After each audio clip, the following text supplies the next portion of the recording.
Having said that, today's rule provides for the consideration of the Surface Transportation Reauthorization and Reform Act, a 6-year highway bill, and after 35 short-term extensions, this is a welcome step to providing the kind of certainty that our state and our local officials need. In fact, they have been clamoring for this for a very, very long time.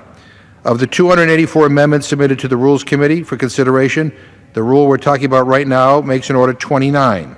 We expect the committee to meet later today to consider the remaining amendments. I want to thank Chairman Schuster and Ranking Member DeFazio and the Subcommittee on Highways and Transit Chairman Sam Graves and Ranking Member Eleanor Holmes Norton for all of their hard work to get us to this point. This isn't the highway bill that I would have written, but the bottom line is that we need a long-term surface transportation authorization bill. States need to be able to count on federal funding for more than a month at a time. Large-scale infrastructure projects take years to complete. States need certainty, and this bill is a step forward in that direction. Our roads and our bridges are already in need of massive repair. I tell my colleagues all the time that we have bridges in Massachusetts that are older than most of your states.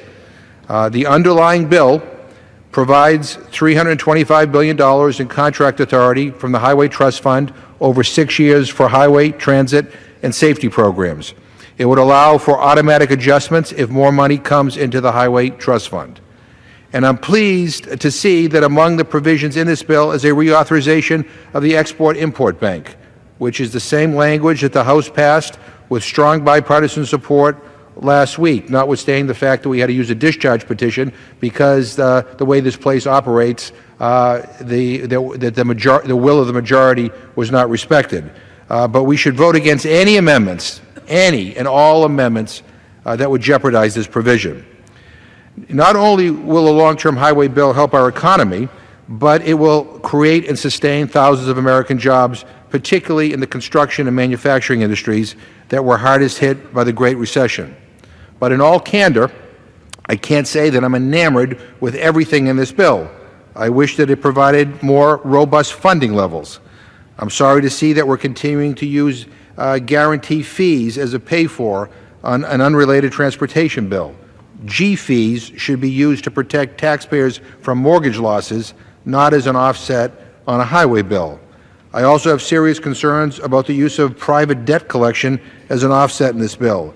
Instead of raising money, if history is any indication, it is likely the use of private debt collection agencies would result in the federal government losing revenue.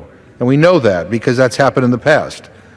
Moving forward, I would strongly caution against loading this bill up with controversial provisions. This rule makes an amendment by Congressman Ribble of Wisconsin, to permit states to allow bigger and heavier trucks on our interstate highways, and I understand that several other amendments have been offered to increase truck size and truck weights. I think passing these kinds of amendments is one of the most dangerous things that we can do, and I believe it would seriously threaten this carefully crafted compromise. Despite what some in the trucking industry might have you believe, bigger trucks have never resulted in fewer trucks on our road. Since 1982, when Congress last increased the gross vehicle weight limit, truck registrations have increased 90%. Now, some say if we allow bigger, heavier trucks on our federal interstate highway system, we can somehow alleviate their presence on local roads. That's a false argument, because trucks still need to make deliveries and pickups at warehouses and businesses, and local roads are the way they get there. So all the Ribble amendment would do is make more of our roads less safe.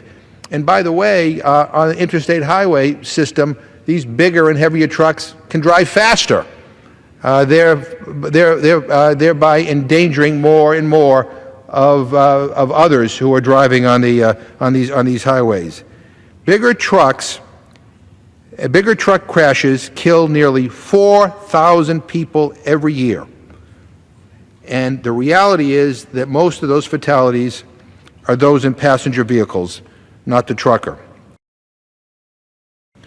Big trucks pay only a fraction of the true cost of the wear and tear they cause on our roads and bridges. State budgets are stretched to the brink as it is, and can't afford to make up for the multi-billion-dollar underpayments. So Americans have said loud and clear over and over again that they don't want bigger trucks. A January 2015 nationwide survey by Harper Poll found that 76% of respondents opposed longer, heavier trucks. And in May of 2013, public opinion poll by Lake Research Partners found that 68% of Americans opposed heavier trucks. That should be enough to give people who want to put bigger and heavier trucks on our road some pause, but as I've learned serving in this Congress, that usually this place does the opposite of what the American people want. And let me remind my colleagues that in MAP 21, the most recent long-term highway bill, Congress directed the Department of Transportation to conduct a comprehensive study on truck size and weight laws. After 2 years of careful study, DOT concluded that the current data limitations were so profound that no changes in truck size and weight laws and regulations should be considered until these data limitations could be overcome. So we asked DOT to do a study, and that's their recommendation, and yet there's all these amendments to try to get around that. And I would just say to my friends who are thinking of voting for some of these amendments to allow bigger and heavier and more dangerous trucks on the road and on an interstate highway system, talk to some of the families of the victims. And I have, on a regular basis, talked to people who have lost their husbands and their wives and their kids, and their best friends to these senseless crashes. Think about them before you just go along with whatever a particular special interest asks you to do. And by the way, those who drive these trucks, the drivers, they are opposed to this. They are opposed to this.